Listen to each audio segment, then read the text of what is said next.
Sí, ahí se ve. Bueno, vamos a empezar por la osteoporosis, que quizás sea una de las patologías metabólicas del esqueleto más frecuentes tanto en los animales como en el hombre. El problema con la osteoporosis en medicina veterinaria es que es difícil diagnosticarla clínicamente porque tiene que estar la enfermedad en un estado avanzado para que se pueda detectar clínicamente. Pero la osteoporosis ustedes la pueden suponer o sospechar de osteoporosis cuando tengan casos de fracturas, de pacientes que sufren fracturas sin trauma, fracturas de tipo espontánea. La osteoporosis,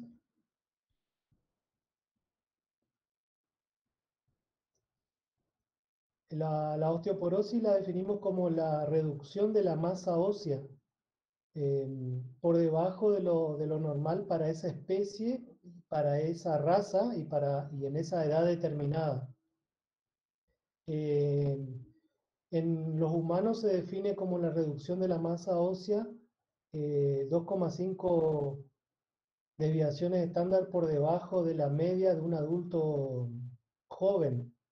En veterinaria no está tan precisa esa definición, pero es una reducción de la masa ósea.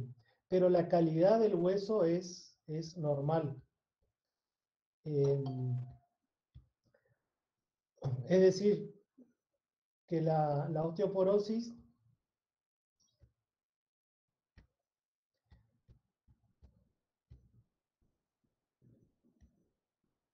es decir, que la osteoporosis es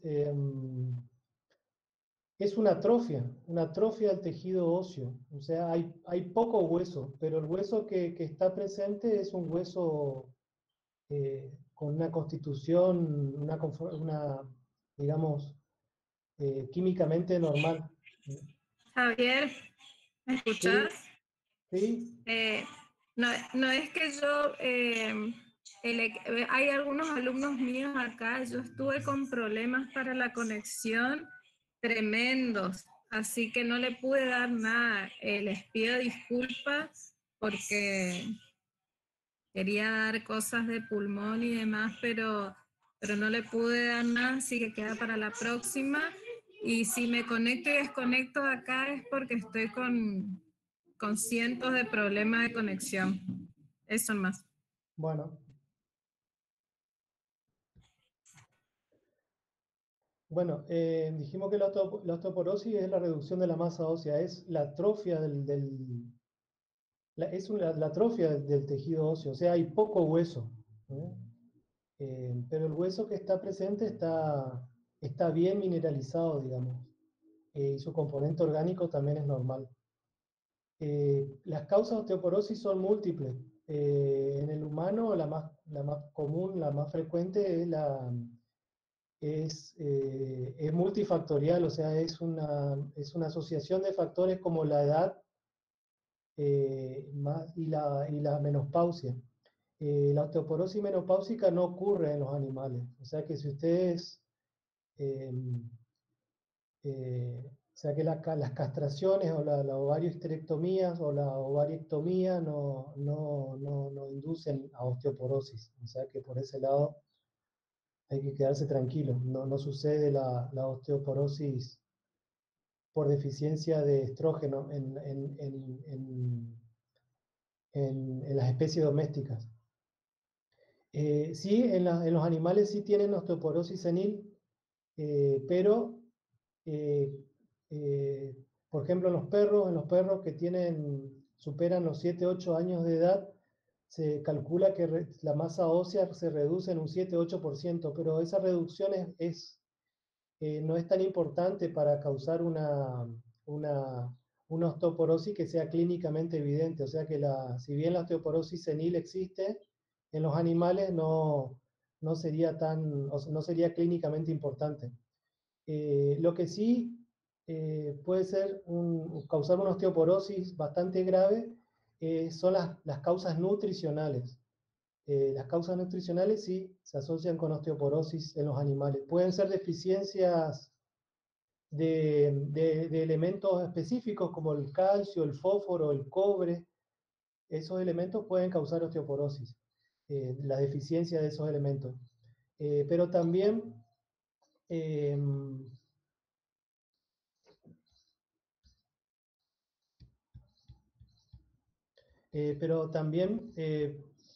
la osteoporosis puede ser inducida por hambre o inanición. Puede ser causada también por parasitosis gastrointestinales que causan mala absorción de los alimentos. Algunas enteritis crónicas también pueden causar osteoporosis por mala absorción de los alimentos, pero también recuerden que en los procesos inflamatorios crónicos también hay liberación de citocinas que también inducen atrofia de los tejidos. Yo creo que las causas nutricionales son las más frecuentes. Otras causas de osteoporosis que hay que investigar puede ser el uso crónico de corticoides. También se puede asociar con osteoporosis. La lesión macroscópica que nosotros vemos en la osteoporosis, hay una reducción de la masa ósea y se lo ve tanto en las epífisis de los huesos. Ustedes van a ver que el hueso trabecular, hay un menor número de trabéculas óseas y también las trabéculas óseas son más delgadas. Esta es la de un hueso de un animal normal y esta es de un hueso con un animal con osteoporosis. Fíjense que en las epífisis hay una reducción del número y del tamaño de las trabéculas óseas. Y en las diáfisis, el hueso cortical es mucho más delgado y más poroso. Y fíjense cómo aumenta la cavidad medular. Acá tenemos otro caso de osteoporosis. Este es el metatarso de una oveja. Fíjense cómo en las epífisis se reduce la cantidad de tejido óseo trabecular. El tejido óseo esponjoso está reducido, y en la corteza, fíjense cómo hay la corteza de las diáfisis están muy, muy finas, delgadas y porosas. Este es un animal con osteoporosis inducida por hambre, y sabemos eso porque en la médula ósea, en vez de haber tejido adiposo, que es lo normal, vemos que no hay tejido adiposo. Hay ausencia de tejido adiposo, en cambio vemos un tejido conectivo edematoso porque se ha consumido todo el tejido graso. De vuelta, fíjense las epífisis de los huesos, como hay una reducción del tamaño de las trabéculas óseas, son mucho más finas, y el número. Y en las diáfisis, la zona cortical es mucho más delgada. Eso ocasiona, el principal inconveniente de la osteoporosis, o la principal consecuencia, son las fracturas, las fracturas espontáneas, sin traumatismo, digamos. Y otra causa de osteoporosis que me olvidé de nombrar, que es esta imagen, es una osteoporosis por inmovilidad.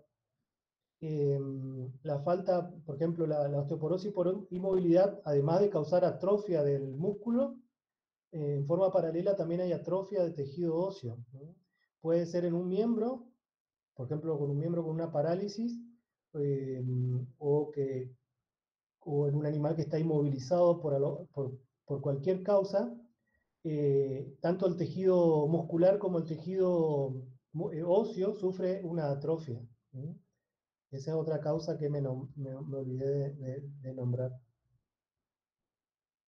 Y acá esto es lo mismo, esto es el corte de una costilla, este es de una costilla de un animal normal, y esta es la costilla de un animal con osteoporosis. Fíjense que hay una reducción tanto del tejido óseo compacto cortical como el hueso esponjoso, ¿no?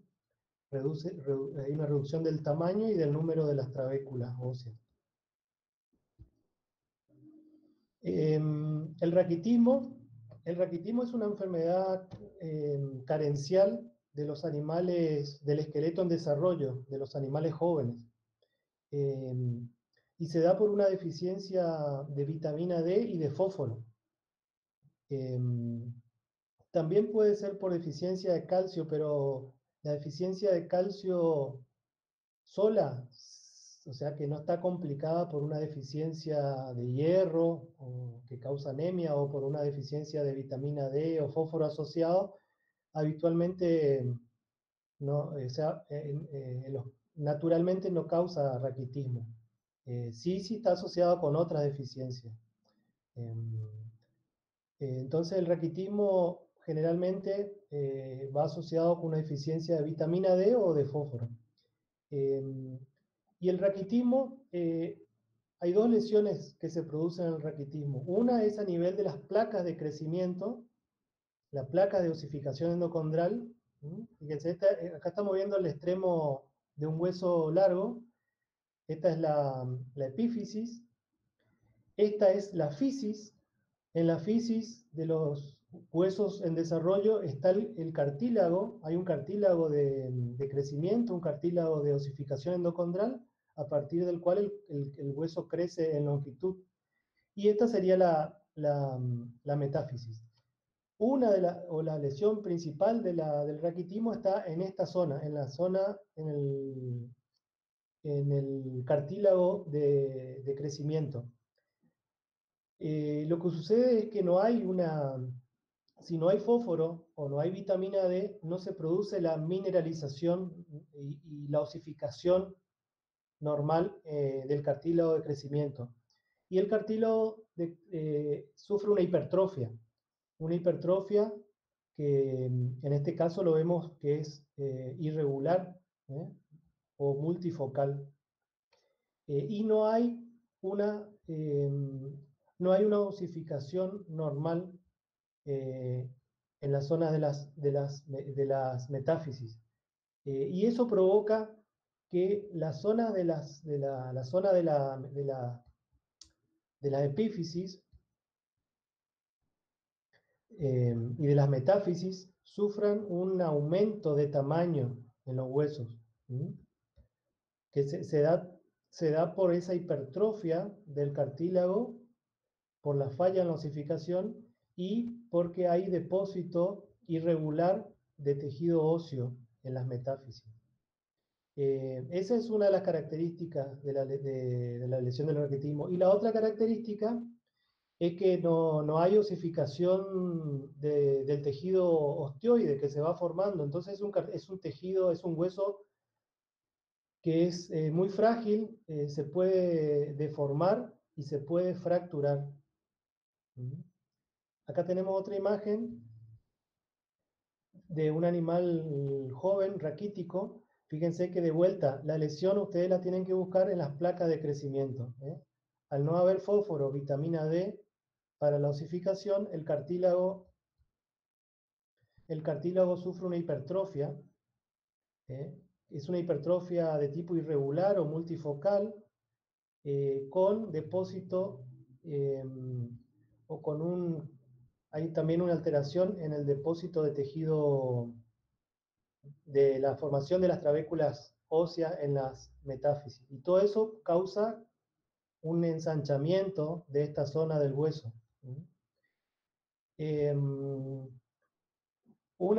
Clínicamente, ustedes lo que van a ver en el raquitismo es un retraso en el desarrollo, el animal no crece como tiene que crecer.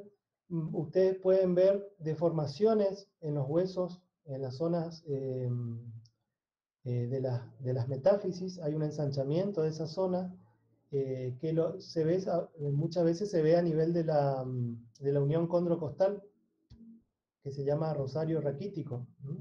Hay que tener cuidado porque normalmente los animales en desarrollo tienen uniones condrocostales bastante notables, pero por eso hay que tener cuidado. Pero en el raquitismo están a ver si tengo otra imagen, están aumentadas. Fíjense cómo la zona de las metáfisis están mucho más anchas que las fisis. Y en las fisis, o sea, donde está el cartílago de crecimiento, el cartílago está hipertrofiado. Hay un engrosamiento del cartílago irregular. Acá tenemos una imagen radiográfica de un animal, fíjense, de un animal, la de arriba es de un animal normal. Esta zona acá sería la del, perdón, lo que estamos viendo acá es la zona del cartílago, la placa de crecimiento, y esta sería la metáfisis, donde se va formando tejido óseo trabecular esponjoso. Y fíjense el animal raquítico, cómo hay una hipertrofia de la zona de cartílago, una hipertrofia del cartílago de crecimiento, y fíjense cómo hay está alterada la formación de hueso trabecular esponjoso normal, y cómo hay un ensanchamiento del tejido óseo en esa zona. Esta es una imagen microscópica para que entiendan mejor la lesión del raquitismo. En esta imagen ustedes ven, esta sería la zona de la epífisis, esta sería la zona de la fisis, donde está el cartílago de crecimiento, donde se produce la osificación endocondral. Y esta sería la zona de la fisis, perdón, de las metáfisis, donde se va formando a partir de la matriz cartilaginosa, se va formando las trabéculas óseas.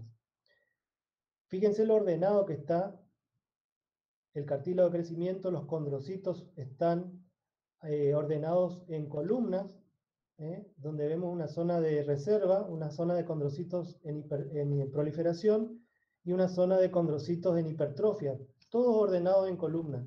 Luego estos condrocitos sufren una apoptosis, se mueren, hay una apoptosis fisiológica, pero dejan una matriz cartilaginosa, la cual sirve de molde para que se deposite osteoide y se formen las trabéculas óseas. ¿Qué pasa cuando no hay fósforo o cuando no hay vitamina D? Falla la osificación endocondral, o sea, hay una osificación endocondral insuficiente o defectuosa. Entonces el cartílago sufre una hipertrofia. Fíjense cómo se empieza prolifera, y la zona de cartílago, la zona hipertrófica de condrocitos está aumentada. Hay una hipertrofia de la zona de condrocitos hipertróficos, porque esos condrocitos no degeneran, no sufren apoptosis y permanecen, porque no se pueden calcificar. Y permanecen, y fíjense cómo se forman áreas irregulares de cartílago, incluso islas de cartílago que quedan inmersas en la metáfisis, en donde tendría que haber hueso trabecular. Vemos isla de cartílagos y zona donde persiste el cartílago de crecimiento. Entonces, la lesión del raquitismo la tienen que buscar en las placas de crecimiento, pero también todo el esqueleto sufre porque no se osifica la matriz osteoide. Entonces, los huesos también van a ser frágiles, propensos a las fracturas y a las deformaciones. Esta es una imagen de animales raquíticos. Fíjense cómo las consecuencias del raquitismo son animales que no se desarrollan normalmente, hay un retraso en el desarrollo. El raquitismo causa dolor, puede haber claudicación, puede haber deformaciones de los miembros, deformación de la columna, como estamos viendo acá, que hay una lordosis, y distintos tipos de deformaciones de los huesos de las extremidades.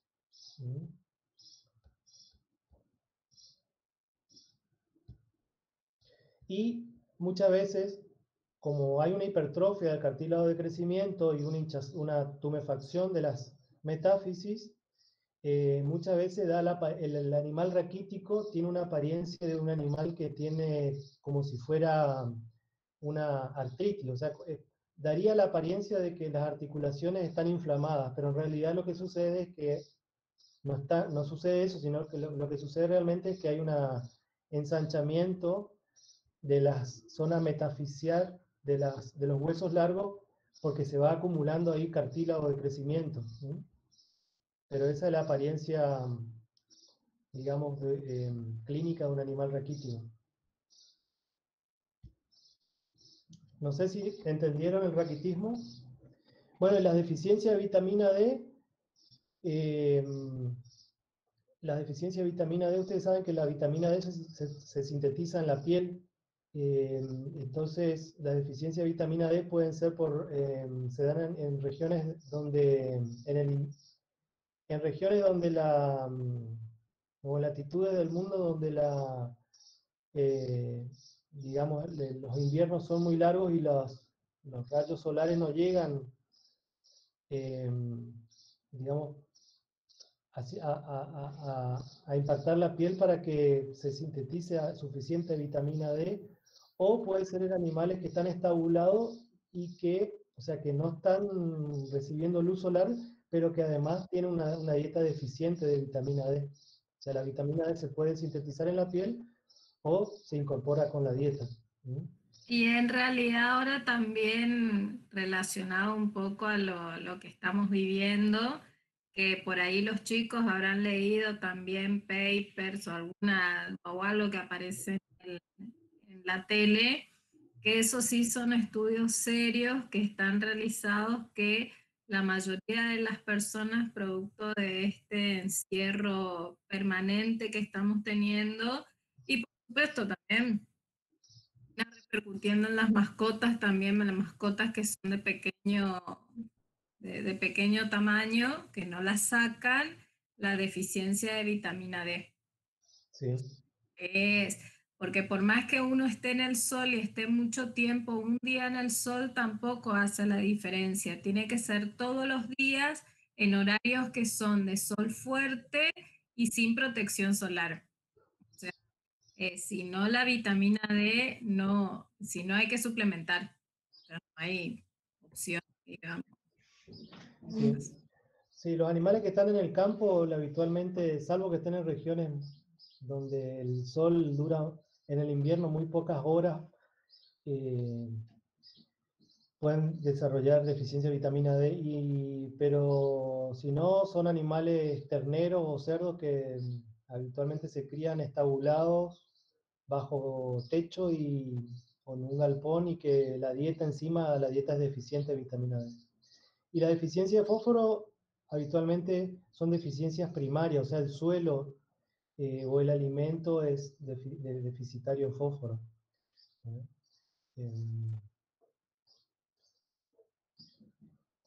No hay que descartar también problemas, eh, eh, por ejemplo, la vitamina D, como es una vitamina liposoluble, no hay que descartar también problemas digestivos o problemas en la secreción biliar, que también... Problemas hepáticos y renales también, porque tiene una Sí, versión en el hígado y otra en riñón, que es sí, sí, necesaria, con la que se suplementa. En realidad es la que viene, la que ya pasó por el hígado, con esa es con la que se suplementa. O sea que si el sí, animal tiene algún problema renal, no hace esa segunda conversión que la hace activa para la absorción de calcio. Entonces, claro. esos órganos son importantes. Pero siempre en animal joven, un animal en un esqueleto en desarrollo. En cambio, la osteomalacia, la etiopatogenia es la misma. La osteomalacia es similar al raquitismo, porque se produce por una deficiencia de fósforo y de vitamina D, pero son en animales que ya terminaron su desarrollo del esqueleto. Entonces lo que hay acá es un esqueleto poco mineralizado. Eh, Son animales, y por lo menos en nuestra zona, la causa más frecuente en los bovinos es por deficiencia de fósforo. Hay muchas partes de la Argentina que las tierras, el suelo es deficiente en fósforo. Entonces hay que suplementar para evitar la osteomalacia y el raquitismo en los jóvenes. y la osteomalacia en los adultos. Y quizás sufran más las hembras, porque durante la lactancia y el embarazo la hacen más susceptible a la deficiencia de fósforo. Uno de los signos habituales de la deficiencia de fósforo es la osteofagia. Son animales que empiezan a comer y a lamer hueso. También se altera mucho o sea, altera mucho la reproducción. Las hembras no, las vacas no tienen celo irregular o un celo inaparente o dejan de ciclar directamente. Esa es otra característica de la falta de fósforo. Y en el esqueleto lo que causa es una desmineralización del esqueleto. El esqueleto se vuelve frágil y blando. Ustedes van a ver que es un animal que no, o sea, es una patología que causa dolor. Es un animal que por ahí va a tener claudicaciones que pueden ir rotando o cambiando de miembro. Puede haber deformaciones del esqueleto y también pueden haber fracturas espontáneas. Fíjense, esta es la necropsia de un animal con osteomalacia. Fíjense lo blando que es el tejido óseo, se corta con mucha facilidad y como es un tejido, los huesos que soportan mucho peso se pueden deformar, como por ejemplo la pelvis. Es un hueso que se puede deformar bajo el propio peso del animal. Fíjense cómo los acetábulos no están bien alineados y hay una deformación de la pelvis porque son huesos blandos con exceso, con tejido óseo. Hay un exceso de tejido osteoide que no se puede mineralizar. Bueno, y después, por último, tenemos la osteodistrofia fibrosa, que es una patología metabólica del esqueleto y se produce por un hiperparatiroidismo, o sea, es la lesión ósea del hiperparatiroidismo, en donde lo que hay es lo que causa el hiperparatiroidismo crónico en el tejido óseo es una intensa reabsorción del tejido óseo por una actividad osteoclástica y una sustitución de ese tejido óseo que se reabsorbe es sustituido por un tejido óseo inmaduro y por fibrosis. ¿Sí? Esa es la lesión de la osteodistrofia fibrosa. O sea, hay una intensa reabsorción ósea y el hueso que se reabsorbe es sustituido por un tejido óseo inmaduro y fibroso. Y todo eso es causado por la estimulación crónica de la paratiroides. El hiperparatiroidismo puede ser primario, por ejemplo, un adenoma de la glándula paratiroide, que es muy raro, pero se reportan algunos casos en perros. O sea que no examinemos bien la glándula paratiroide si tenemos un caso de osteodistrofia fibrosa. Pero es bastante raro. Lo más común son los hiperparatiroidismos secundarios, ya sea de origen nutricional o de origen renal. Lo que estamos viendo en la imagen son osteodistrofias fibrosas de origen nutricional, que se da en los herbívoros, se da por un desbalance en la dieta de los niveles de calcio y fósforo. La dieta normalmente tiene que tener, hoy lo ideal es que tenga 1 a 1. O sea, la relación calcio-fósforo es que sea de 1 a 1. Eso es lo ideal. Cuando la dieta tiene una parte de calcio y 3 de fósforo, o sea, son dietas con mucho fósforo y poco calcio, a los pocos meses o a las semanas de esa dieta van a desarrollar osteodistrofia fibrosa. En el caso de los herbívoros, el alimento que tiene mucho fósforo y poco calcio son los cereales. O sea que si ustedes alimentan a su animal con maíz o con restos de cereales o subproductos de la industrialización de los cereales, pueden tener osteodistrofia fibrosa. Y en el caso de los carnívoros, los perros y los gatos, la dieta exclusivamente con carne, con hígado o con vísceras, induce a osteodistrofia fibrosa. Porque la carne tiene una relación de calcio-fósforo de 1 a 20. O sea, una parte de calcio y 20 de fósforo. Y el hígado tiene 1 a 50, o sea, una parte de calcio y 50 de fósforo. Entonces, por ejemplo, los gatos, los gatitos o los cachorros, que se alimentan exclusivamente después del destete, con carne, con hígado o con vísceras, a, los, a las pocas semanas van a empezar a tener los síntomas de la osteodistrofia fibrosa. Bueno, la lesión de la osteodistrofia fibrosa se da en todo el esqueleto, pero en los herbívoros, en el equino y la cabra, de los herbívoros el equino y la cabra son los más sensibles. Desarrollan las lesiones principalmente en los huesos del cráneo. Fíjense que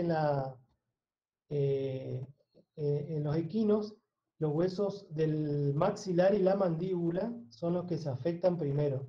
Y empiezan a haber una tumefacción, un aumento del tamaño y del volumen de los huesos. Lo que pasa es que va creciendo el hueso porque se va sustituyendo por tejido fibroso, que va causando esa deformación de los huesos, sobre todo el maxilar y la mandíbula.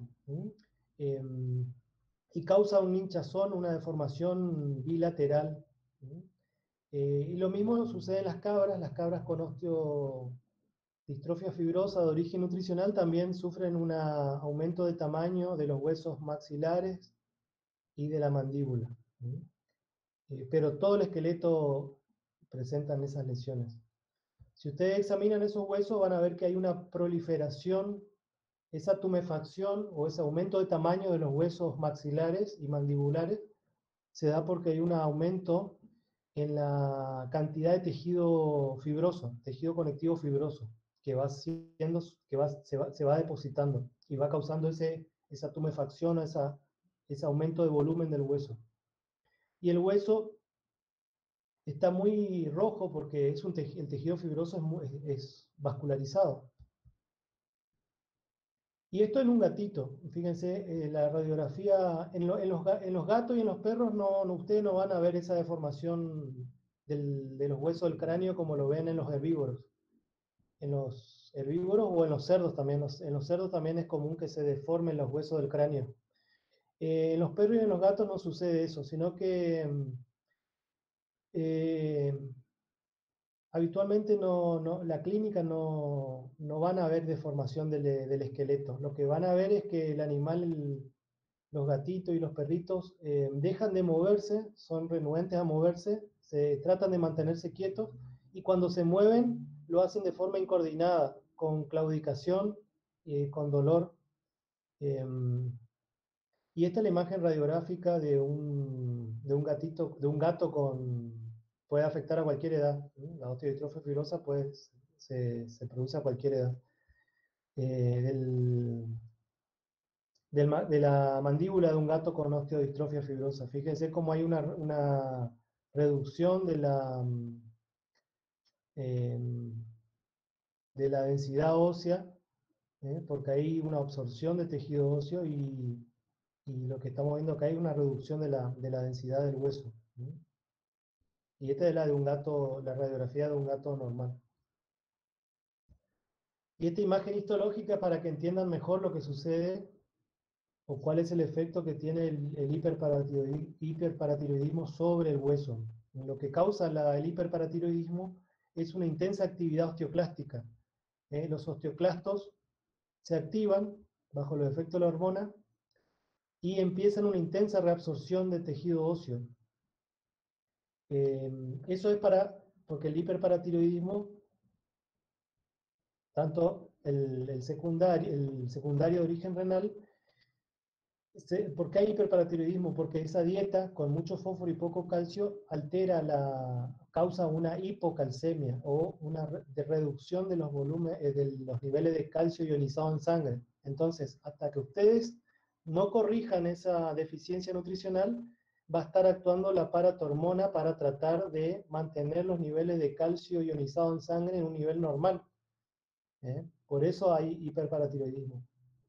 Entonces, ¿qué es lo que hace la hormona paratiroide? Lo que hace es remover hueso para tratar de mantener ir removiendo hueso para tratar de mantener los niveles de calcio ionizado en la sangre dentro de los niveles normales. Por eso hay una intensa... Y a la vez también cuando hay un problema renal, también el riñón pierde la capacidad de eliminar fosfatos.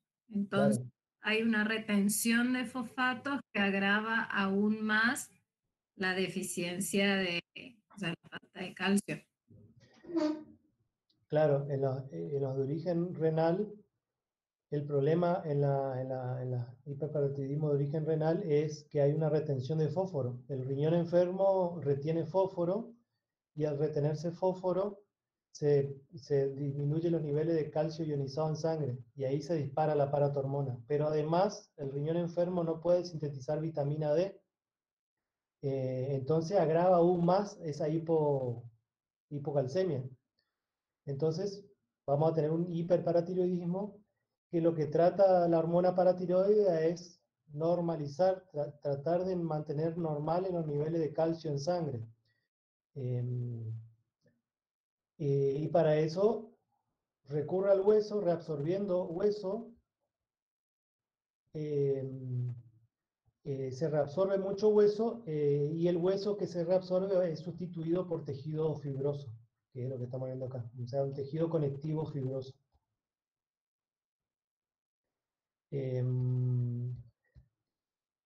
También hay un intento de regeneración ósea, o sea que hay actividad osteoblástica tratando de formar hueso nuevo, pero es un hueso inmaduro, poco calcificado. Y en los casos más severos, como el que estamos viendo en esta imagen, vemos acá algunas trabéculas de hueso reabsorbido y hay una intensa de depósito y reemplazo de tejido osteoide que fue reabsorbido por tejido fibroso. Todo esto es tejido fibroso. Y ese es el tejido fibroso que se va acumulando, se va depositando en el hueso, es el que causa la deformación del esqueleto. No sé si entendieron algo de osteodistrofia fibrosa.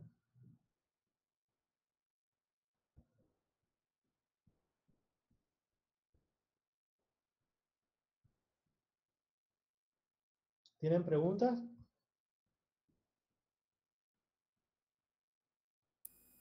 Yo tengo una pregunta, doctor. Sí. La osteoporosis, por ejemplo, no se ve en radiografías, ¿no? No, no. Tiene que ser una osteoporosis muy severa. Se tiene que, el animal tiene que perder más del 30%, más del 30% de la masa ósea para que uno lo pueda detectar radiográficamente.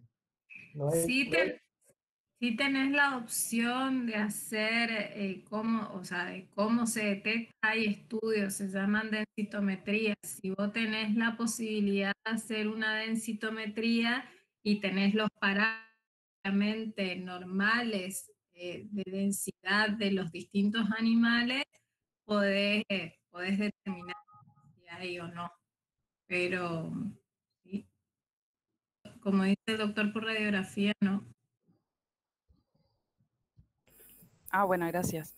Y otra pregunta que tenía, ¿cómo diferenciamos la osteomalacia de la osteosporosis? Porque en ambos se producen fracturas espontáneas, ¿no?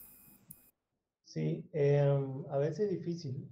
La osteomalacia lo que tenés es un esqueleto poco mineralizado. O sea,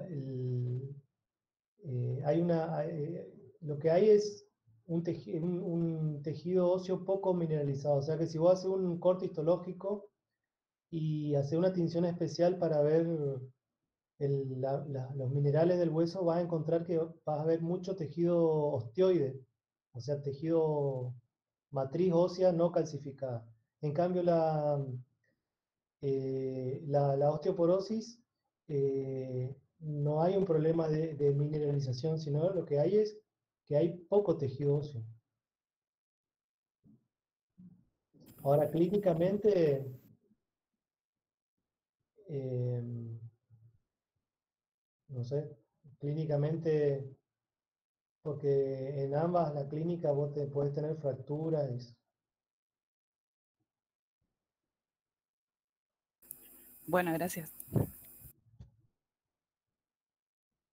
¿Se te ocurre algo más, María Silvia, de diferencia?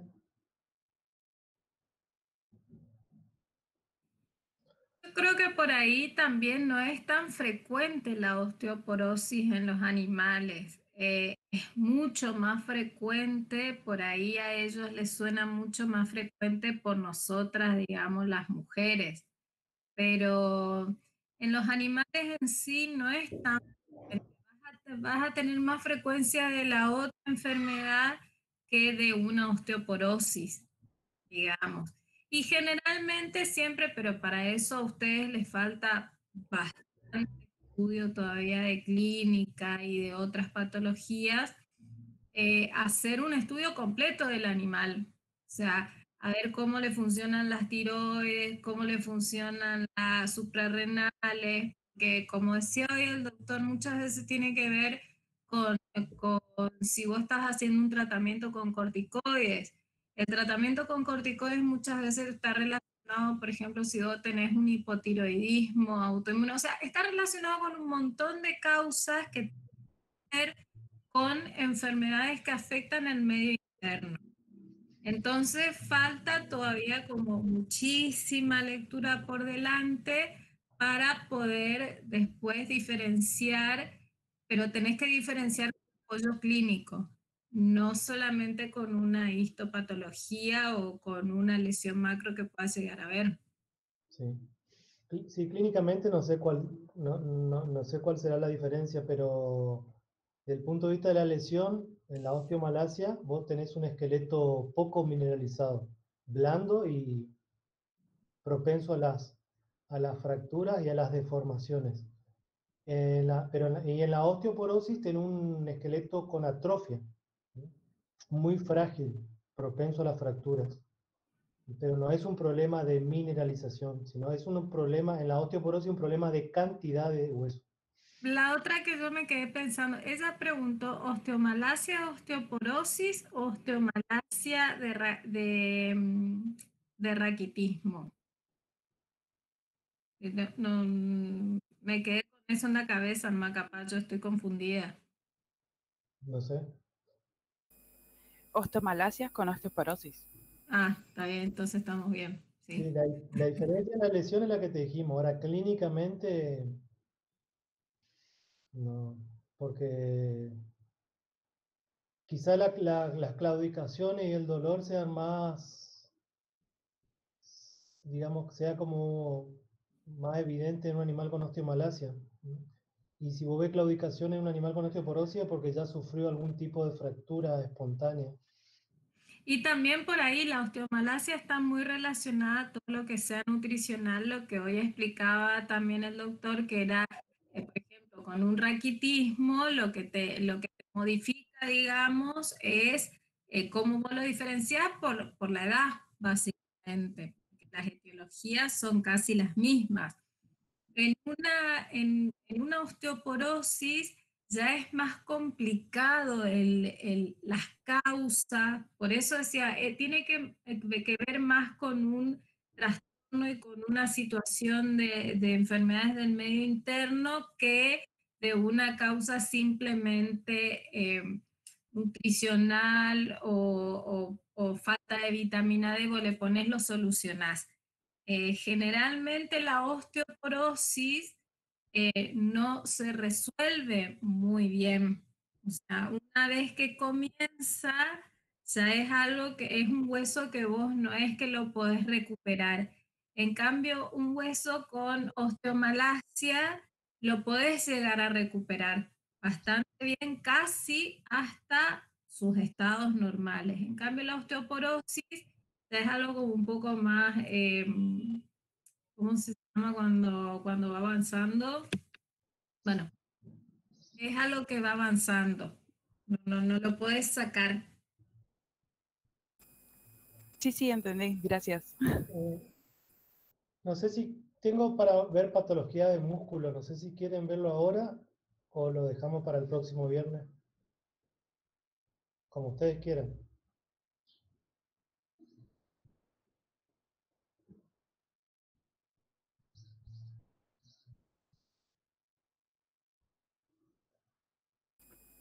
Yo lo que le estaba explicando hoy a mis alumnos, que al final se ve que tuve problemas con mi cuenta de la comisión, porque con mi cuenta personal no tengo problema, que habré tenido. El tema de los diagnósticos, Javier, cuando viste que desde pulmón en adelante se simplificaron los prácticos y se piden más diagnósticos. Yo lo que le estaba explicando a ellos es que los diagnósticos se colocan en 2 o 3 palabritas. El diagnóstico no se explica, salvo que se pida la explicación, que se pida la patogenia o que se pida otra cosa más. Yo tengo trabajos, por ejemplo, que hay toda una explicación para después poner solamente el diagnóstico. Y en realidad lo único que ellos tenían que poner era diagnóstico de la lesión o de la enfermedad. Entonces, por ahí me parece que hay una confusión en ellos, que cada vez que ponen un diagnóstico tienen que como solventar ese diagnóstico que ponen, y la verdad que no. El diagnóstico es solamente poner diagnóstico. Si se pide algo más, se pone. Pero si no se piden, quédense en lo que se piden más. Acá me hacen una pregunta, dice, ¿qué tipo de eficiencia, qué tipo de eficiencia causa retención de dientes en perros? No sé, Deficiencia. algún tipo de eficiencia que cause retención de dientes en los perros.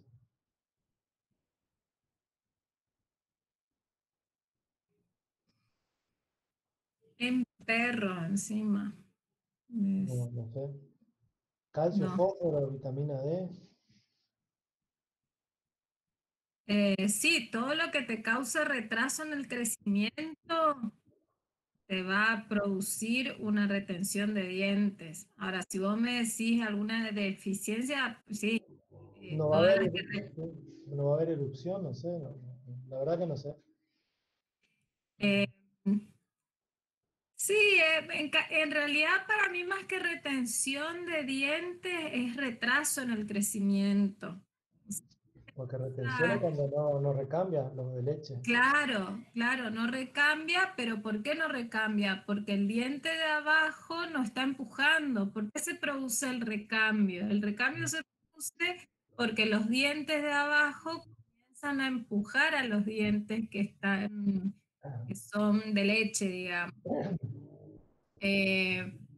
Y cuando vos no tenés ese crecimiento, o sea, hay una deficiencia en el crecimiento, no se produce ese empuje, entonces vas a tener esa retención.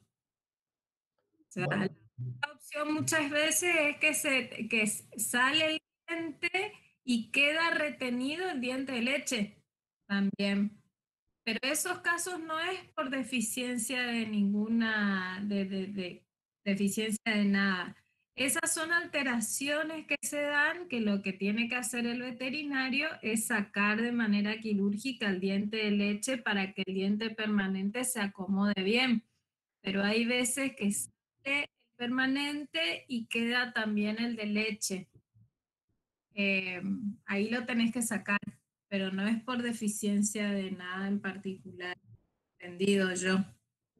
consultemos a un odontólogo. Sí, No sí. sé. Pero incluso pasa hasta en las criaturas, que hay veces que sale el diente permanente y te queda el de leche también. Y ahí vos le tenés que decir, chico, movele al diente hasta sacarlo, o si no, al odontólogo y te lo saca por por las malas. Bueno, no sé si están viendo esa imagen del músculo. Acá me dicen que sí, que de nomás Sí, músculo se ahora. ve, se ve, Bueno, se ve. vamos a hablar solamente de necrosis muscular, de cuáles son algunas causas y cómo se ve la necrosis muscular. Acá tenemos dos imágenes de necrosis muscular. La necrosis muscular puede tener dos aspectos. Lo que ustedes tienen, sobre todo lo que tienen que fijarse, es en los cambios de coloración, el cambio de color y la consistencia. Eh, Cuando la necrosis es de origen nutricional, o de origen metabólico o tóxico, habitualmente lo que van a ver, la necrosis que van a ver, van a ser áreas pálidas, blanquecinas de músculo, no bien delimitadas, bastante irregulares. Y la consistencia es más blanda de lo normal. Mientras que si la necrosis de origen infeccioso, normalmente lo que van a ver es áreas de color negro en el músculo también, y mucho más, hay mucho más edema y más hemorragia. Y eso es lo que le da ese color negruzco al músculo afectado. Vamos a ver algunos casos de necrosis. Vamos a empezar por las de origen nutricional, la deficiencia de vitamina E y selenio. Ustedes saben que la vitamina E y el selenio son dos componentes esenciales que se incorporan a través de la dieta y que son antioxidantes, tienen una acción antioxidante. Y el músculo, sobre todo los animales en desarrollo, está muy propenso a ese estrés oxidativo cuando hay deficiencia de estos elementos, sobre todo de selenio. La deficiencia de selenio es una deficiencia, o sea, se relaciona con el tipo de suelo. Normalmente los suelos alcalinos y bien aireados tienen una forma de selenio que es aprovechado por la planta y de la planta pasa al animal. O sea, el ciclo de selenio es suelo, planta, animal. Entonces, y los suelos ácidos tienen forma de selenio, formas químicas del selenio que no pueden ser aprovechados por la planta ni por el animal. Entonces, la deficiencia de selenio tiene que ver con el tipo de suelo en el que ustedes están produciendo. Y acá en nuestra zona, la zona de los campos que linderan el río Paraná, en la isla del Cerrito o en Paso de la Patria, son zonas que nosotros solemos ver casos de deficiencia de selenio. Otra particularidad es que esos campos que tienen suelos deficientes en selenio, es que la presentación es bastante variable. Hay años que son normales, sin ningún caso, hay otros años que hay casos esporádicos, y hay años, que me imagino que serán las condiciones ambientales, el clima, que hace que hayan brotes de animales, de animales enfermos con deficiencia de selenio. Afecta sobre todo a los animales jóvenes que están en lactación, a los terneros, a los potrillos, a los cabritos, o sea, todos los animales que están jóvenes, que están en lactación, son los que se ven afectados. Son animales que empiezan a tener debilidad, se los ven muy débiles, se echan, tratan de no moverse, y si se los intenta mover, lo hacen con mucha dificultad, con mucha debilidad, no pueden caminar, y cuando la enfermedad ya está muy avanzada, directamente los animales quedan en decúbito y no pueden incorporarse, o sea, no pueden incorporarse, pero siempre están conscientes, o sea, no pierden la conciencia. Muchos veterinarios confunden los signos de las lesiones musculares con signos neurológicos. Entonces hay que tener cuidado. Este es un ternero con deficiencia de selenio. Bueno, y la vitamina E es raro. Deficiencia de vitamina E es bastante raro. Pero pueden ser en animales que estén comiendo un pasto de muy, muy mala calidad. Pero no es común. Bueno, la deficiencia de selenio causa necrosis coagulativa de músculos esqueléticos y músculo cardíaco. Ustedes van a ver que la necrosis afecta a distintos tipos musculares, pero y van a ver que los músculos son por ejemplo, acá el semimembranoso y semitendinoso prácticamente son de color blancos, Es cierto que el ternero tiene un músculo más pálido que un animal adulto, como estamos viendo acá, pero nunca un color blanco como estamos viendo acá. Cuando ustedes vean zonas, músculos blancos pálidos con estriaciones blanquecinas y más de consistencia más blanda, entonces sospechen de una necrosis muscular. Fíjense acá los músculos supraespinosos, como acá hay dos colores, ¿ven? Una parte menos afectada y una zona blanca más afectada de necrosis. Siempre las áreas de necrosis son irregulares, mal delimitadas. Otra cosa que le va a llamar la atención en estos casos es que el cadáver no entra en rigor mortis, no va a tener rigor mortis, que es un cambio normal.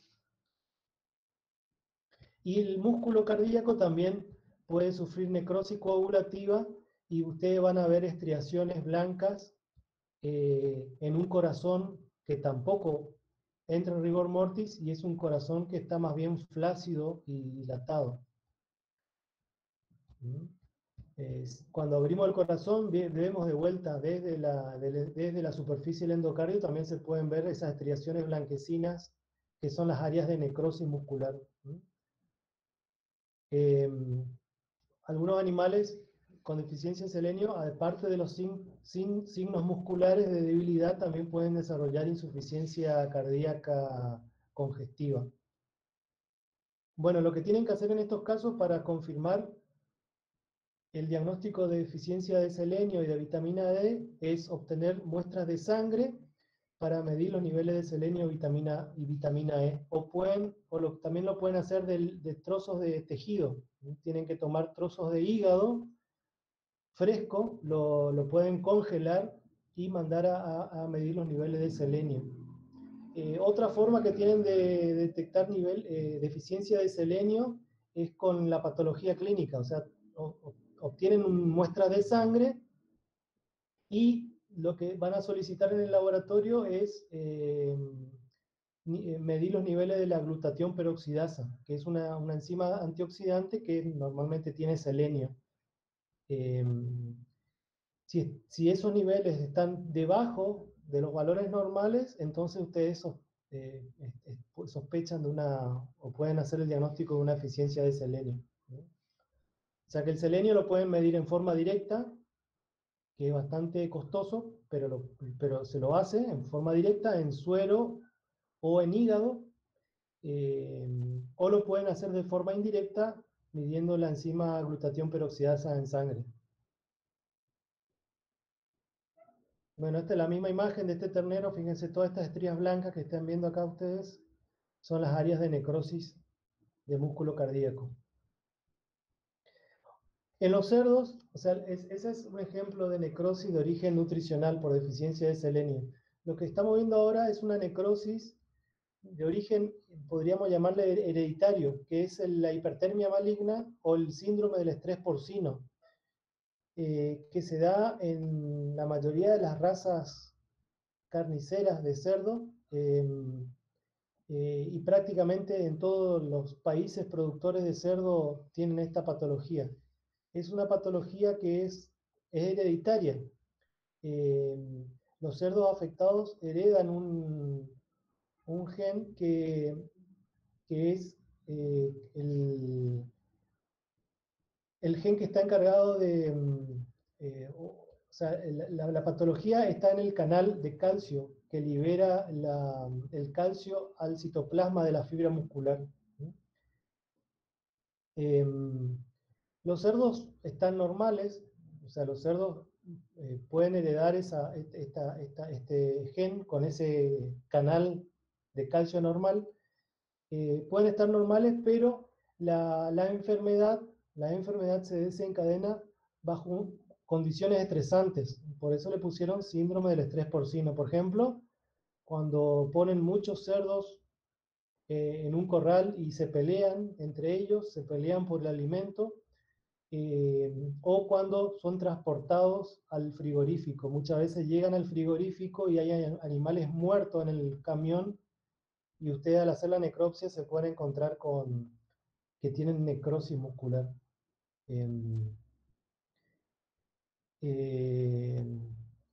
O sea que es desencadenado, la enfermedad se desencadena por factores estresantes.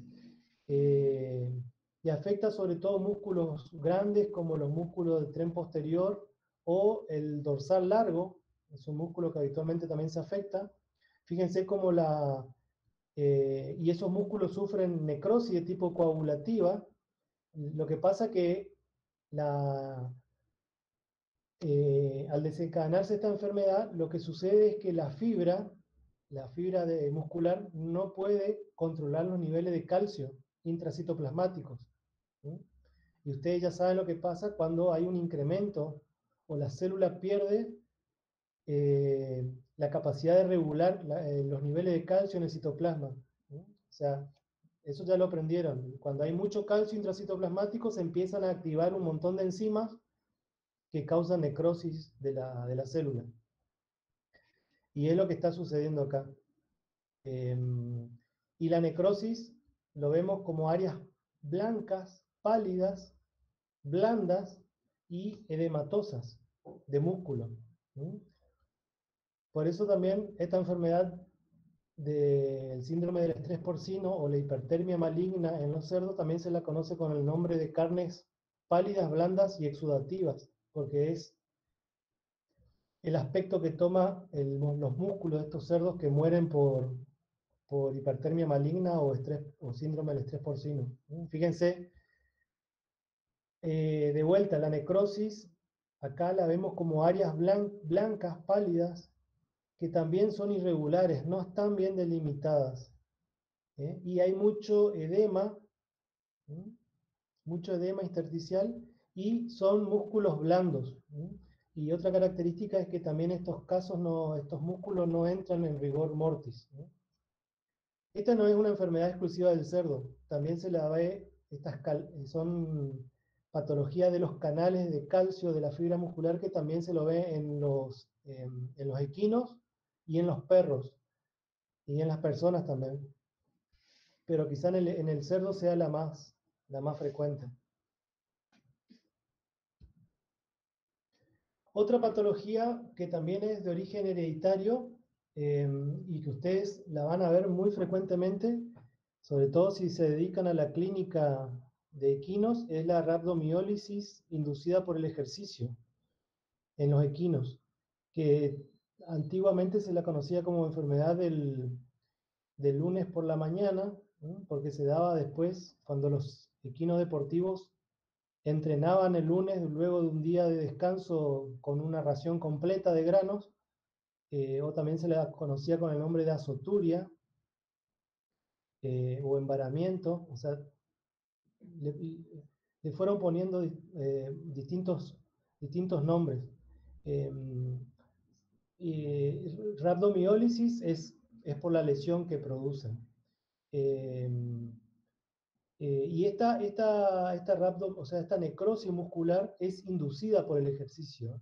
No es que está causada por el ejercicio, sino que es inducida durante el ejercicio. O sea, los episodios de necrosis se desencadenan durante el ejercicio, pero la causa primaria en los equinos son patologías metabólicas y hereditarias del músculo.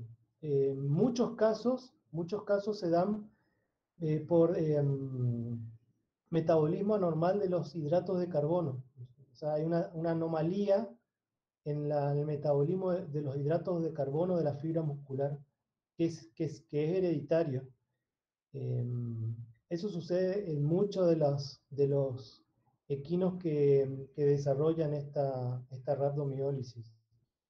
Que luego, durante el entrenamiento, pueden o no presentar necrosis. No se sabe muy bien por qué la acumulación de estos hidratos de carbono, fíjense, esta alteración al metabolismo de los hidratos de carbono induce a la necrosis muscular.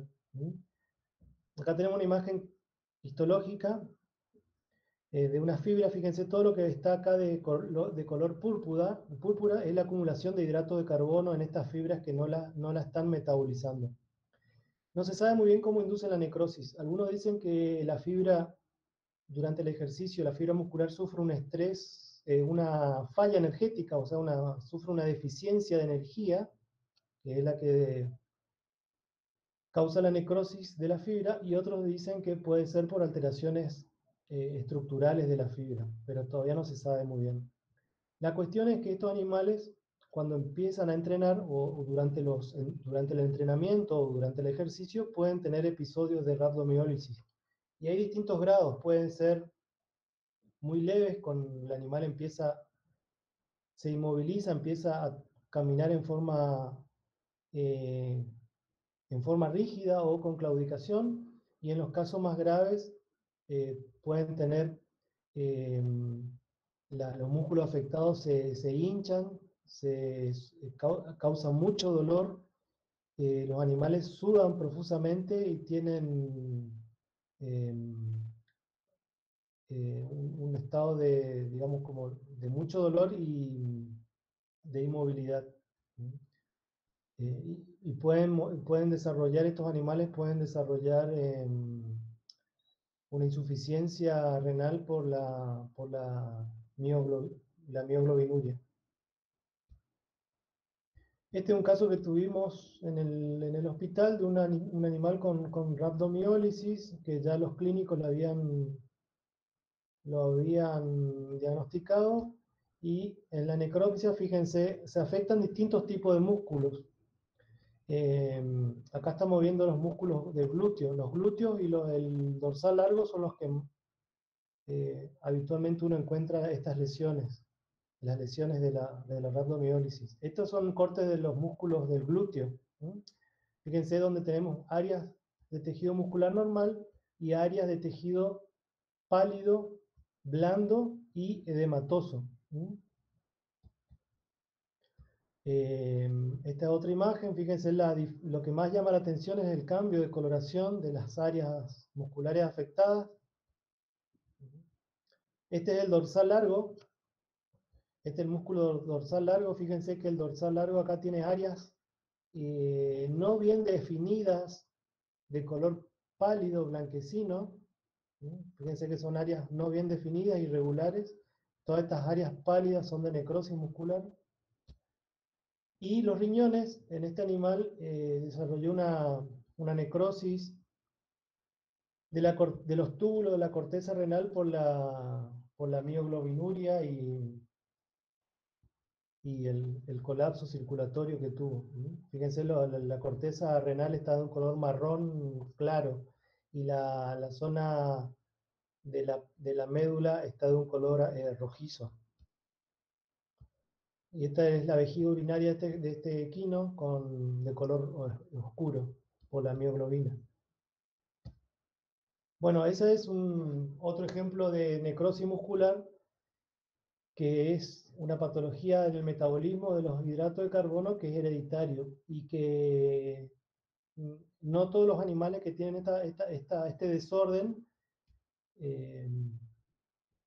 pueden, o sea, no es que desarrollan la enfermedad, sino que algunos lo pueden hacer en el transcurso lo pueden hacer, tener varios episodios repetidos, y siempre son inducidos, o se los ve clínicamente, o son inducidos por el ejercicio. Otra causa de necrosis muscular lo vemos en los animales silvestres. Los animales silvestres que se los persigue, se los captura y se los inmoviliza. Eso lo saben muy bien los biólogos y los veterinarios que trabajan con estos animales silvestres que están libres. Tienen mucho cuidado con el manejo de estos animales, porque muchas veces estos animales mueren después que son capturados e inmovilizados, y cuando hacemos la necropsia vemos que algunos músculos, como en este caso los músculos del miembro posterior, vemos áreas pálidas. Este es de un ciervo. Vemos áreas pálidas de necrosis muscular. O como en este caso, que es otro ciervo que sufrió una necrosis muscular por captura, se llama, o después de la captura. No sabemos muy bien por qué sucede esta necrosis, pero algunos creen que es por efecto de las catecolaminas que se liberan a la circulación y que pueden ser responsables de esta necrosis muscular eh, y de músculo esquelético, pero también músculo cardíaco, ¿no? Estos animales también tienen necrosis de músculo cardíaco y se cree que están involucradas las catecolaminas, o sea, la adrenalina y la noradrenalina que se libera en ese momento. No, nada relacionado al ácido láctico, con esto. No, No. lo asocian con, pues sí, puede haber una acidez metabólica que capaz que colabore con el colapso circulatorio, Porque hay pero veces que las mismas catecolaminas, incluso sin ejercicio, hace que se libere, que el músculo produzca ácido láctico. Y si vos no lo metabolizás y no lo eliminás, capaz, no sé, digo. las catecolaminas, o sea, la adrenalina y la noradrenalina, lo que creen que causa en la fibra muscular, tanto esquelética como cardíaca, es un problema de isquemia, porque causan espasmo vascular, pero también se cree que se altera mucho el metabolismo, causa un daño también por estrés oxidativo. Esos son los dos mecanismos que se piensa que actúan las catecolaminas en el músculo. Por espasmo vascular y otros dicen que es por estrés oxidativo. Pero en realidad estos animales silvestres no se sabe muy bien, pero por qué se producen estas necrosis. Pero hay que tener mucho cuidado con el manejo de los animales silvestres cuando se los captura. Otra causa importante de necrosis son las causadas por isquemia. Por isquemia, no solamente la isquemia que se producen por obstrucción vascular. Las isquemias por obstrucción vascular en el músculo son muy raras, porque el músculo está muy bien irrigado y tiene un montón de anastomosis. O sea que si ustedes tienen una isquemia por obstrucción vascular, o sea, una necrosis muscular por obstrucción vascular, seguramente se va a tratar de una arteria grande, como puede ser la ilíaca o la femoral. ¿Eh? Seguramente va a ser una obstrucción de una arteria importante. Porque si es una arteria más pequeña, siempre hay una colateral que está supliendo la irrigación. Esa puede ser una causa de necrosis, o sea, un tromboembolismo o una trombosis de una arteria importante. Pero muchas veces las causas de isquemia muscular son inducidas o se producen en los músculos que están rodeados por aponeurosis muy gruesas eh, y que no tienen una buena capacidad de expandirse. Por ejemplo, en las aves, el músculo pectoral profundo, que es el que estamos viendo acá, está encerrado en una aponeurosis muy gruesa, que es esta superficie blanca que estamos viendo acá y acá. Y del otro lado está el hueso de la quilla.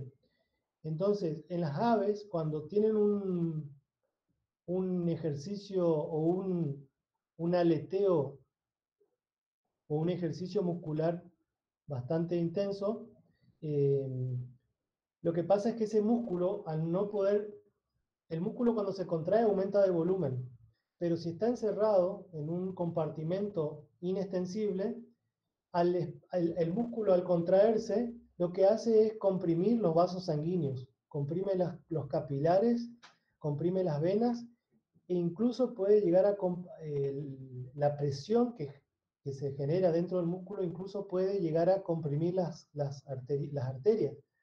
Y eso puede causar isquemia y necrosis muscular. Eso se llama síndrome del compartimiento. Se lo ve en músculos que están encerrados en lugares que no pueden expandirse por aponeurosis muy gruesas, como en el caso del músculo pectoral profundo. En los corredores, en las personas los que hacen ejercicio, por ahí se lo ve en el músculo tibial anterior.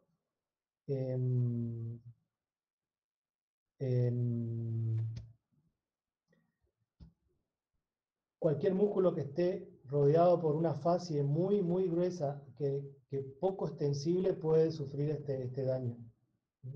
No solamente por contracción muscular, sino que también puede ser, por ejemplo, un proceso inflamatorio que haga aumentar el volumen de ese músculo. También, al aumentar el volumen muscular, comprime, y al no poder estirarse la fascia, comprime los vasos sanguíneos y causa isquemia. Fíjense de vuelta, acá al hacer la necropsia de esta ave, el músculo pectoral profundo, acá está cortada la fascie, bastante gruesa, y el músculo es un músculo edematoso, blando y muy pálido. Y acá está la pechuga de un pavo normal, y este pavo con necrosis muscular, necrosis del músculo pectoral profundo. Son necrosis causadas por isquemia. Y otra causa que produce isquemia, lo vemos en los animales muy pesados, que por algún motivo quedan postrados y quedan atrapados alguna de sus miembros debajo del animal. O en los animales que están en decúbito external mucho tiempo, los músculos pectorales pueden sufrir necrosis. Y eso es por efecto del peso del animal. El peso del animal lo que hace es, el músculo que queda atrapado debajo del animal, comprime. El peso hace compresión sobre las venas, sobre los capilares, y el músculo va a desarrollar isquemia, y pasada las 6 a 12 horas, dependiendo del cada caso, pero ya a las 6 horas, un animal que está postrado o en decúbito puede sufrir algún daño muscular por esa isquemia que le causa el peso del animal. ¿Sí? Y acá estamos viendo, este es el músculo, este es de una vaca que estuvo en decúbito external, y lo que estamos viendo acá es toda una zona de necrosis muscular del músculo pectoral, por el peso del animal, ¿sí? Que le está causando isquemia. Entonces, esa es otra causa de isquemia. Dudas mías. El que esté el que esté el animal en decúbito, ¿se puede generar esto porque esté, digamos, descansando, o está en decúbito porque ya está enfermo, digamos, por algo? Está en decúbito porque está enfermo, porque tiene una patología que no lo deja levantarse, o que puede ser después de una cirugía donde el animal está postrado o no se levanta rápidamente. No por una causa así que esté... No, tiene que ser un decúbito por enfermedad. Y lógicamente tiene que quedar el músculo, un miembro anterior o miembro posterior atrapado debajo del animal. O si en las vacas que quedan en decúbito external, puede ser el músculo pectoral. Y es un círculo vicioso, si ustedes no, porque una vez que se produce la necrosis muscular, después de 6 horas a 12 horas, eso impide que el animal se pueda incorporar, y es un círculo vicioso que es muy difícil tratarlo. Y por último, las causas más comunes de necrosis muscular que nosotros vemos son las de origen tóxica. Y hay dos causas principales o hay dos intoxicaciones principales que causan necrosis muscular. Uno es la monensina o los ionóforos, que son antibióticos los ionóforos son antibióticos que se usan normalmente como promotores del crecimiento en los rumiantes. rumiantes. Se lo da en forma de premezcla en los bovinos que están con alimento de feedlot o alimento balanceado para promover el desarrollo y el crecimiento de esos animales. El problema con la monensina es que muchas veces se equivocan en las dosificaciones y le dan más monensina, se equivocan en la dosificación y le dan mucha monensina, y ahí vamos a tener problemas de intoxicaciones. O el otro problema, que muchas veces lo vemos, es que dan alimento balanceado que fue preparado, por ejemplo, para bovinos, lo dan para otra especie, que es mucho más sensible. Por ejemplo, le dan a un equino, o le dan a un búfalo. Entonces, los búfalos son mucho más sensibles a la monensina que los bovinos, y desarrollan estas intoxicaciones. Y el equino es la especie más sensible y es muy sensible a la monensina. Con dosis muy pequeñas ya desarrollan intoxicaciones.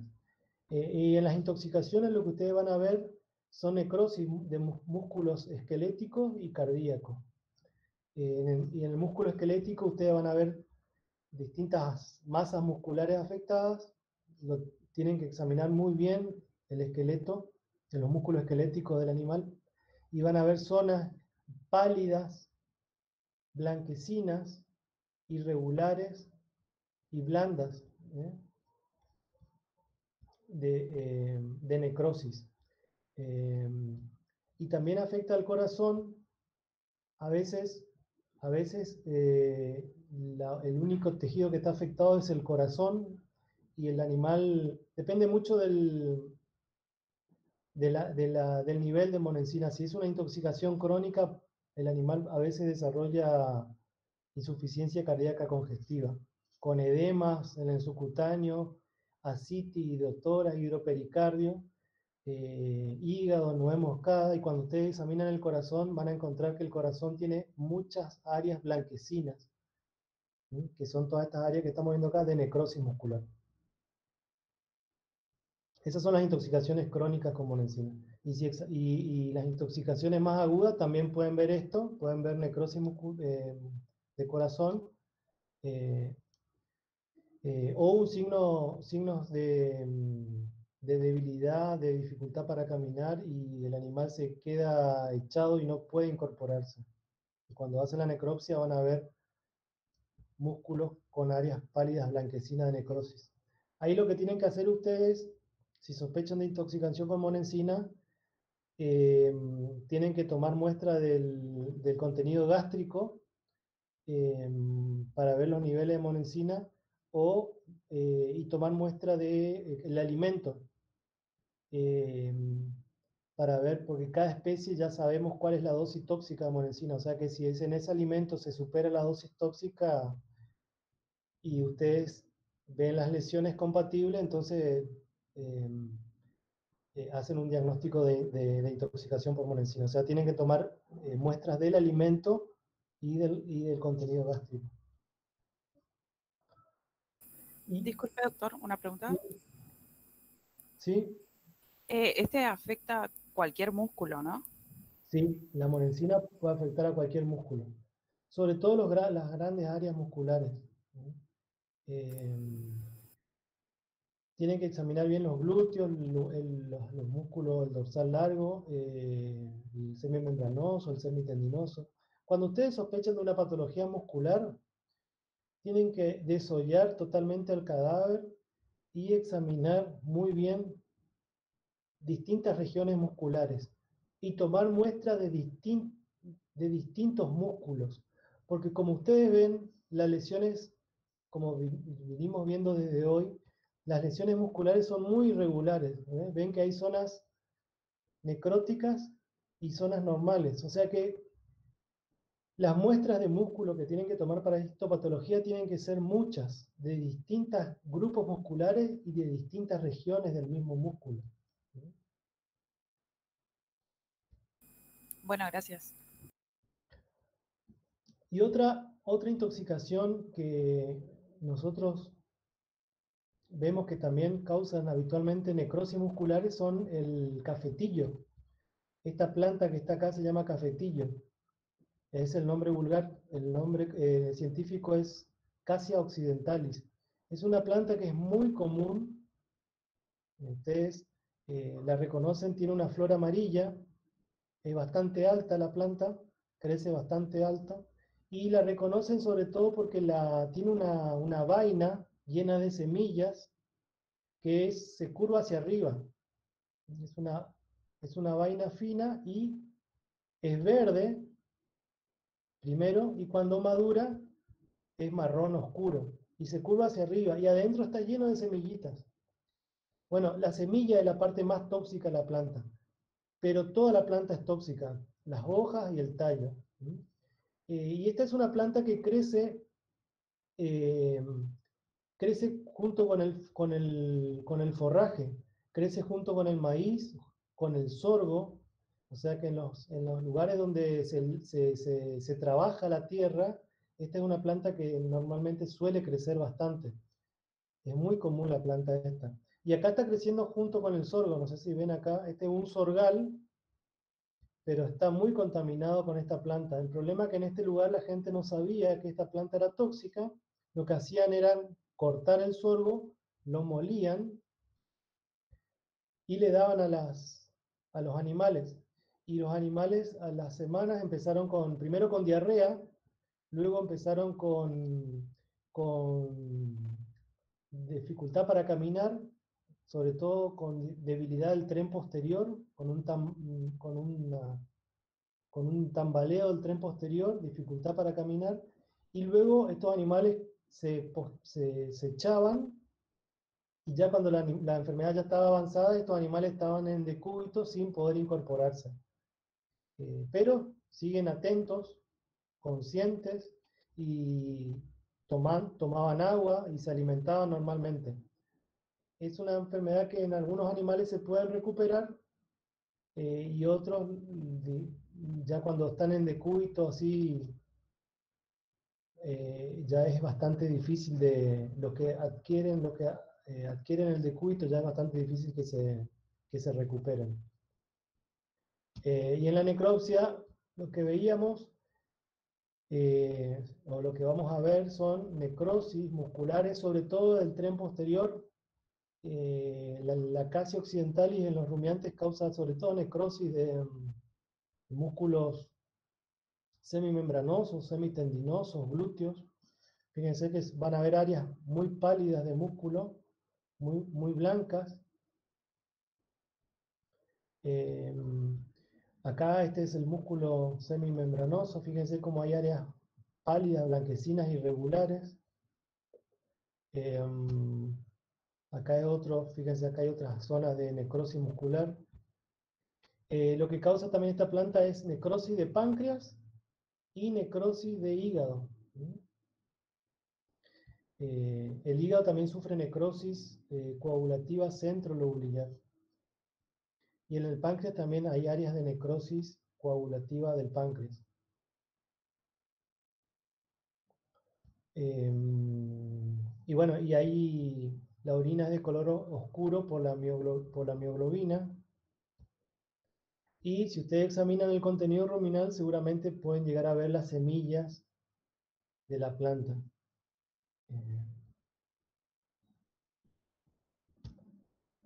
Bueno, acá lo que tienen que hacer es, si sospechan de esta intoxicación, busquen bien en el contenido ruminal. Incluso pueden mandar contenido ruminal o guardar contenido ruminal para que...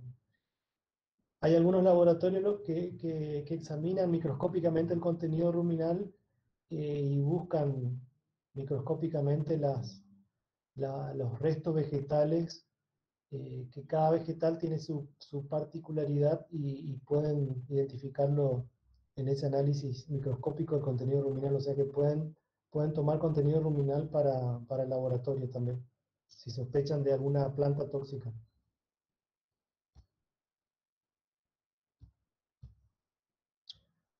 Y finalmente este caso, fíjense, este caso que entró en el práctico, que era eran un campo productor de búfalos, en donde los bucerros, se le hizo un destete precoz a los bucerros. Y se le empezó a dar alimento balanceado iniciador para terneros. Y es un alimento, este alimento balanceado normalmente tiene monensina, pero está formulado para terneros, no para búfalos. Estos animales empezaron con dificultad para caminar, eh, y terminaban en el estado que estamos viendo acá. Terminaban postrados, sin poder incorporarse, no se podían levantar, pero seguían tomando agua y comiendo. Y al hacer la necropsia, fíjense, los músculos del tórax muy blancos, pálidos, con estrías blanquecinas, el músculo semimembranoso, perdón, el supraespinoso y el infraespinoso, fíjense que tiene áreas pálidas, blanquecinas y áreas normales. Y fíjense los músculos del miembro posterior, el semimembranoso y el semitendinoso, pálidos con estrías blanquecinas. Bueno, acá lo que se hizo fue, porque sospechamos deficiencia de selenio, se midió selenio en suero, en sangre, y dio dentro de los valores, dio valores normales de selenio, porque pensamos que era una deficiencia de selenio, pero los análisis arrojaron valores normales. Y lo que pensamos que fue que fue un problema de intoxicación con monensina, porque se está usando un alimento balanceado que fue formulado para terneros, se lo estaba dando a los búfalos. Y los búfalos son mucho más sensibles que los terneros, que los bovinos. Y por último lo que le quiero mostrar es una de las miositis más comunes que vemos nosotros, que es la causada por el Clostridium chové, que causa una enfermedad que se llama la mancha. Es una miositis bastante frecuente, muy común, que afecta sobre todo a los bovinos. Qué nostalgia nuestra antigua sala de necropsia. Sí, antes usamos, cuando no teníamos sala de necropsia, lo hacíamos en el patio nomás de la facultad. Por supuesto nos odiaban. No, esa zona es la que ahora es todo Sí, el Zoom. ahora es el Zoom, pero antes usábamos el patio ahí de la facultad para... Siempre nos odiaban los demás profesores porque dejábamos mucho olor después de las necropsias. Y en esa época había perros sueltos, o sea que llegaban los perros, llegaban las moscas, todo llegaba. Sí, era entretenido. Bueno, y la Clostridium chové afecta sobre todo a animales jóvenes, a la categoría de vaquilla, novillos. El Clostridium chové está en el Clostridium chové se reproduce normalmente en el intestino de las vacas, de los animales, y sale por la materia fecal las esporas, y las esporas contaminan los pastos, y el animal incorpora las esporas cuando se alimenta, y las esporas de Clostridium, que la ingiere por el pasto, o las que se generan dentro del intestino, por la multiplicación normal del Clostridium dentro del intestino, atraviesan la pared intestinal. Hasta ahora no se sabe bien cómo atraviesan la pared intestinal, pero se cree que son células fagocíticas las que hacen pasar a la espora de Clostridium por la pared intestinal. La cuestión es que las esporas pasan la pared intestinal y por la circulación se diseminan por todo el organismo. Y en el músculo permanecen dentro del músculo, dentro también de células fagocíticas, por un tiempo que nadie sabe muy bien por cuánto es, hasta que se produce un daño muscular, que puede ser por algún traumatismo o hemorragias. Y ese traumatismo de hemorragia muscular lo que causa es una disminución del nivel de oxígeno, y eso hace que la espora pueda germinar. La espora germina, el Clostridium se multiplica y produce toxinas. Toxinas que causan una endotoxemia. El animal muere a las muy pocas horas por la endotoxemia, por el shock endotóxico, y causa una necrosis o una miositis muscular de tipo necrotizante.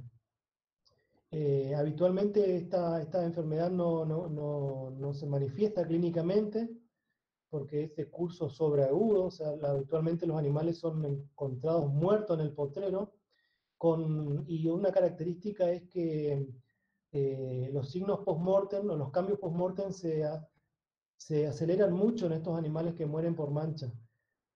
Sobre todo el enfisema, son animales que rápidamente se llenan de gas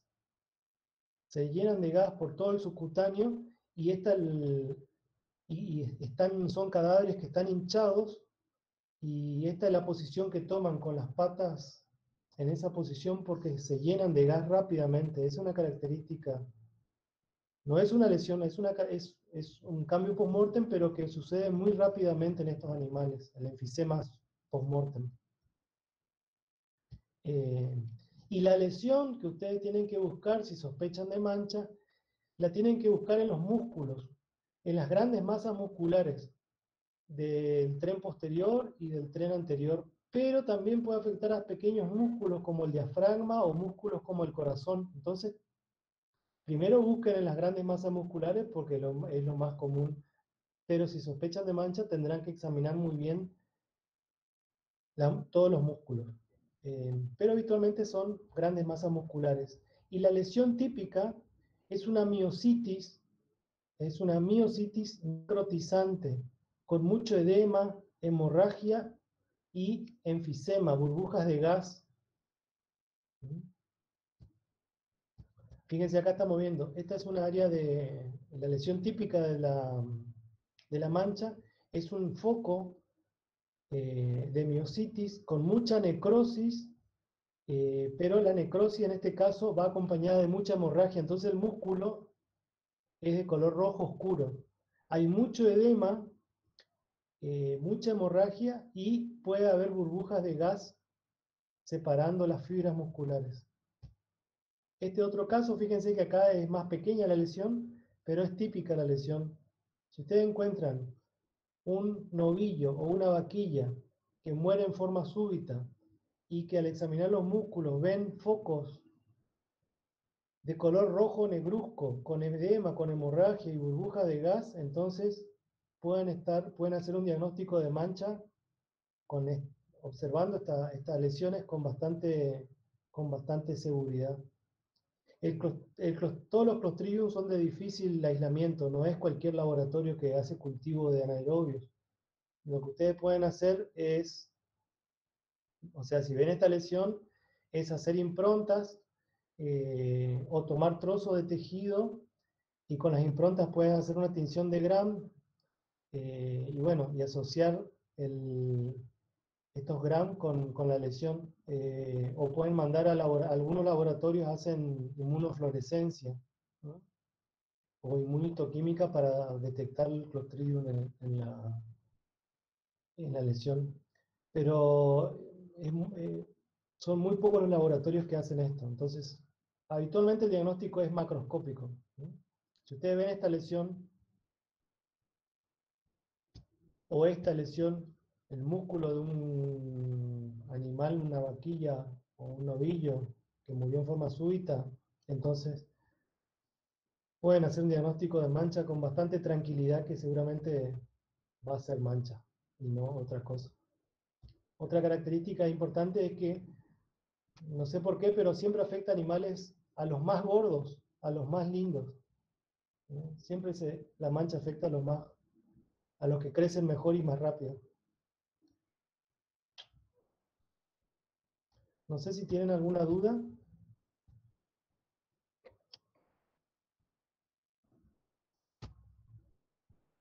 Eso es lo que tenía para mostrarle de músculo.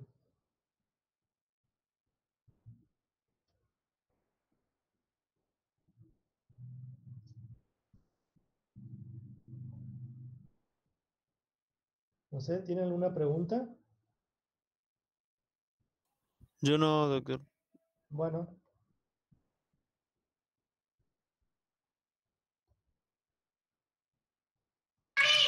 Yo tampoco, aparte justo se terminó la batería de la tablet de Victoria, así que justo terminó la clase.